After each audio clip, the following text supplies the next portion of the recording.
Students, हमारा जो topic है वो है मादा जनन तंत्र प्लांट्स में, पुष्पीय पौधों में। कल मैंने आपको बीजांड यानी कि गुरु बीजाणुधानी के बारे में बताया था, ओव्यूल के बारे में। ओव्यूल के अंदर मैंने आपको बीजांडकाय के बारे में समझाया था। ये बीजांडकाय है। इसमें बेटा हमारा जो है सबसे पहले गुरु बीजाणु बनता है। तो आज हम जो पढ़ेंगे मेगास्पोरोजेनेसिस। यहाँ आप देख रहे हो,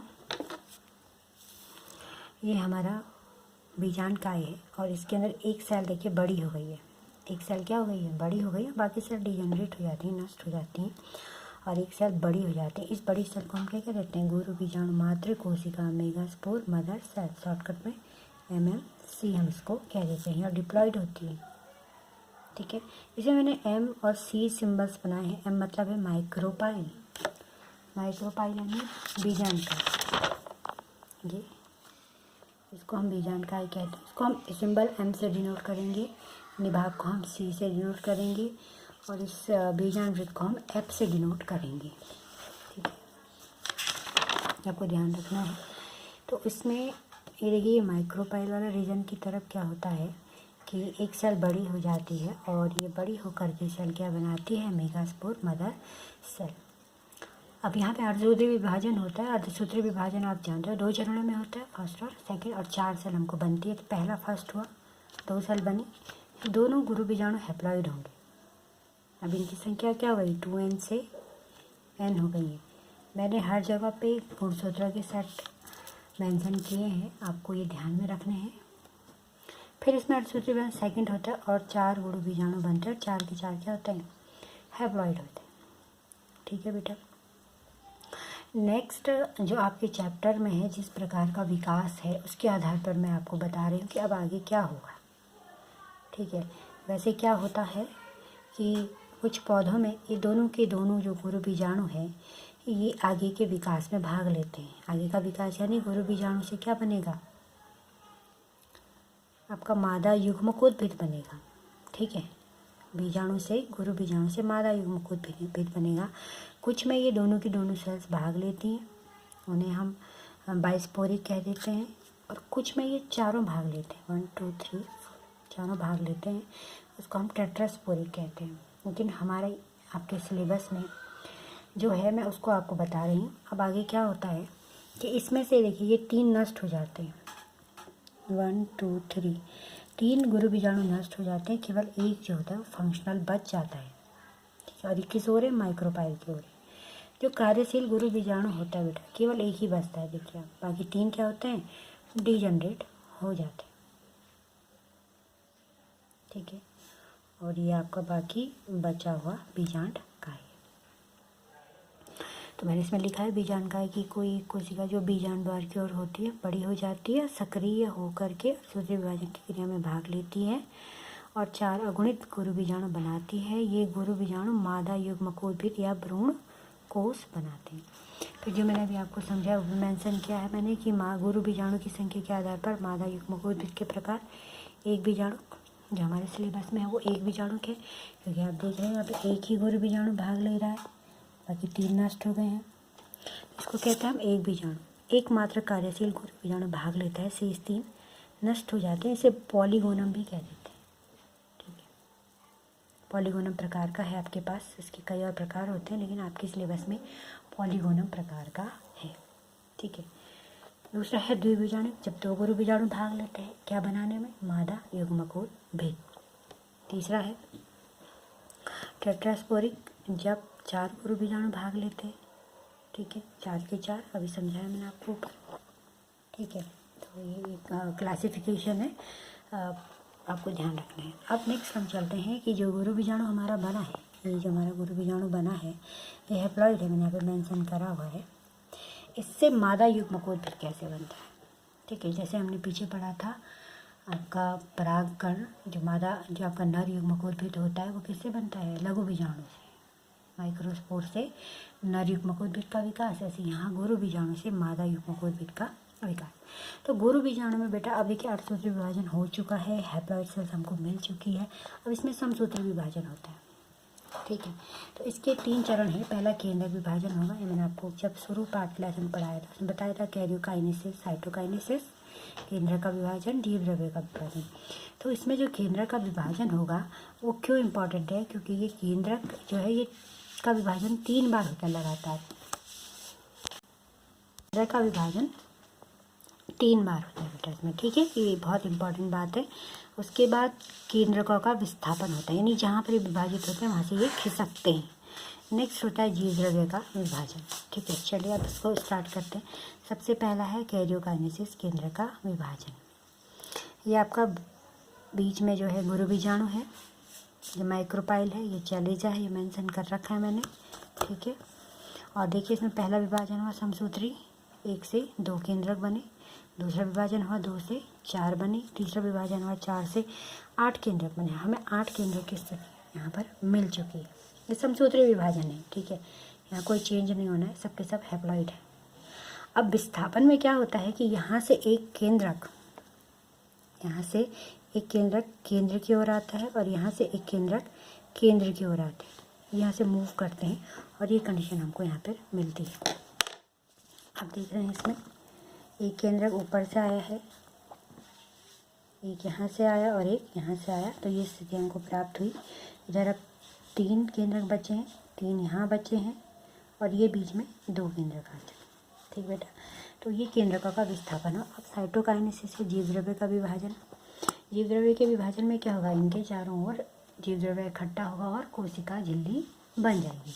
तो ये देखिए अब कोशिका झिल्ली बन चुकी है, पहली, दूसरी, तीसरी, चौथी, 5वीं और 6वीं, ठीक है। 3 ऊपर हैं और 3 नीचे हैं। बीच में ये 2 केंद्रक आपको दिख रहे हैं।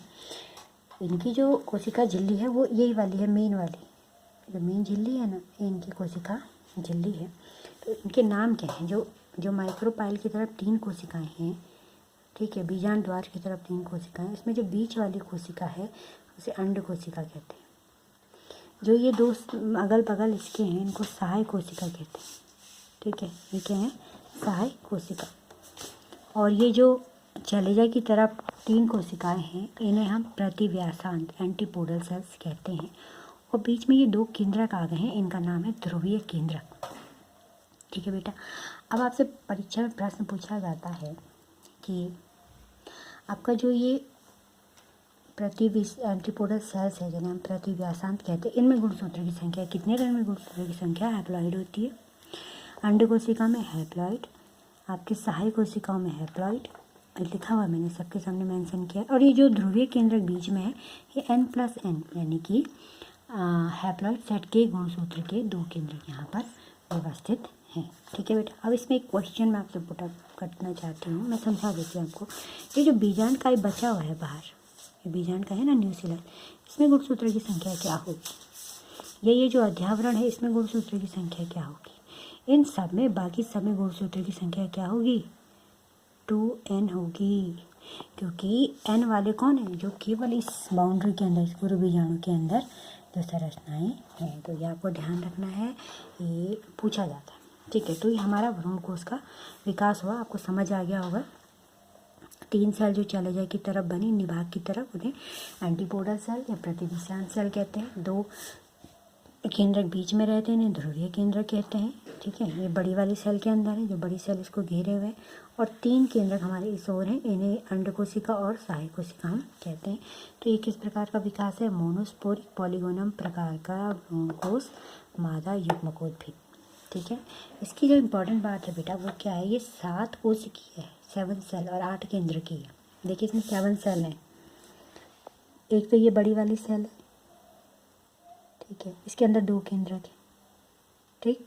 दूसरी सेल ये है, तीसरी ये है, चौथी ये है, 5वीं है, 6वीं है और 7वीं ये है। और इसमें इसीलिए हम इसे क्या कहते हैं, 7 कोशिकीय 8 केंद्र की भ्रूण कोश हम इसे कह देते हैं। तो अब मैं आपको थोड़ा सा बीजांड के प्रकार भी आज बता देती हूँ। मादा युग्मकोद्भिद का विकास हमारा इतना ही है। तो आप देखिए कि जैसे पीछे नर युग्मकोद्भिद में 2 मेल गेमिट मैंने आपको बताए थे। अगर 2 सेल स्टेज है तो मेल गेमिट नहीं बने थे, लेकिन 3 सेल स्टेज आई तो 2 नर युग्मक बन चुके थे। यहाँ मादा युग्मकोद्भिद में आप देखिए अंड कोशिका बन चुकी है, इसका निषेचन होना है, ठीक है। अब हमारे पास नेक्स्ट है बीजांड के प्रकार। ठीक है, बीजांड वृंत से किस प्रकार जुड़ा होता है, इस आधार पर बीजांड वृंत के निम्न प्रकार होते हैं। सबसे पहला होता है बेटा ऑर्थोट्रोपस। ये सीधा है बिल्कुल, देखिए अपराइट है बिल्कुल। माइक्रोपाइल ऊपर है, देखिए माइक्रोपाइल, चैलेजा, फ्यूनिकल। मैंने आपको पहले बोला था बीजांड द्वार को एम से डिनोट करेंगे, निभाग को सी से, फ्यूनिकल को एफ से। मैंने यहाँ पर एक दिशा सूचक बनाया है, तो देखिए माइक्रोपाइल ऊपर है, ठीक है, यह जिम्नोस्पर्म में होता है। दूसरा एनाट्रोपस। एनाट्रोपस जो है 80% पुष्पीय पादपों में होता है, इसे प्रारूपी बीजांड भी कहते हैं, और ये ज़्यादातर आपको पूछा जाता है। ये उल्टा होता है, देखिए उल्टा मतलब जो ये माइक्रोपाइल ऊपर था ये घूम करके नीचे आ जाता है। देखिए ये माइक्रोपाइल ऊपर था, ये घूम करके नीचे आ जाता है, उल्टा बीजांड भी हम इसको कहते हैं। ये बीच में क्या है आपका, ये एम्ब्रियो सैक है, मादा युग्मकोद्भिद। क्या है बेटा, एम्ब्रियो सैक, मादा युग्मकोद्भिद, जो हमने भी पढ़ा है, पीछे पढ़ा है ना हमने, बीच में क्या है, ये मादा युग्मकोद्भिद है। ठीक,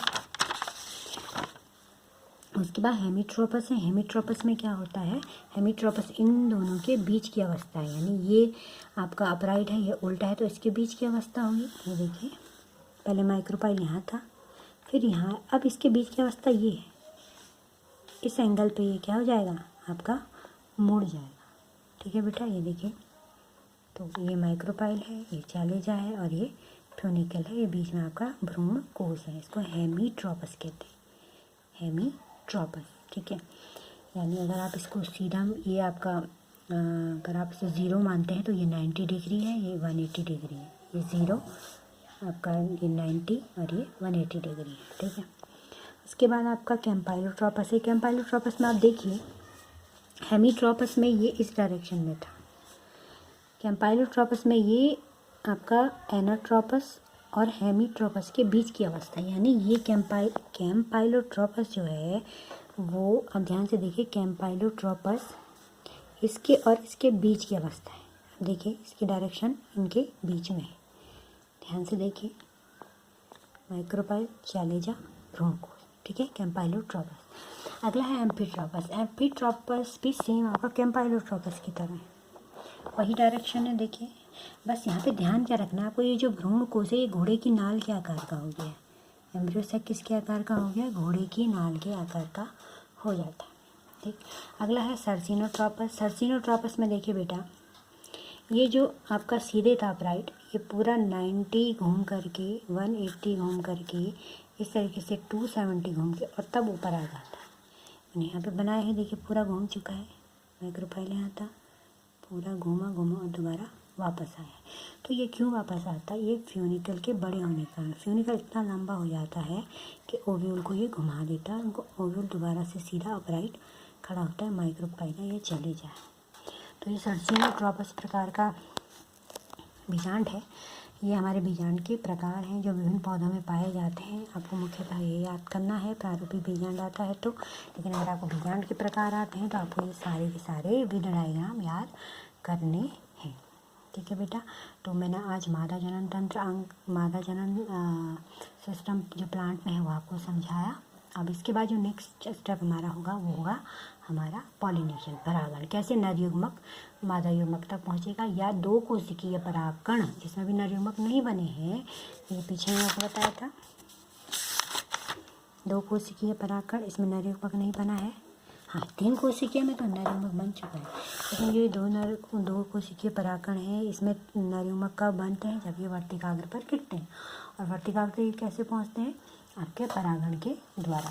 हम इसको डिस्कस करेंगे। और आप अब तक जितना मैंने कराया है, कल मैं आपका टेस्ट लूँगी, सैटरडे संडे का आपको टाइम है, और मंडे 1 PM तक आप मुझे सारा ये वर्क भी और पेपर सॉल्व करके आप मुझे सेंड कर दीजिए। Thank you.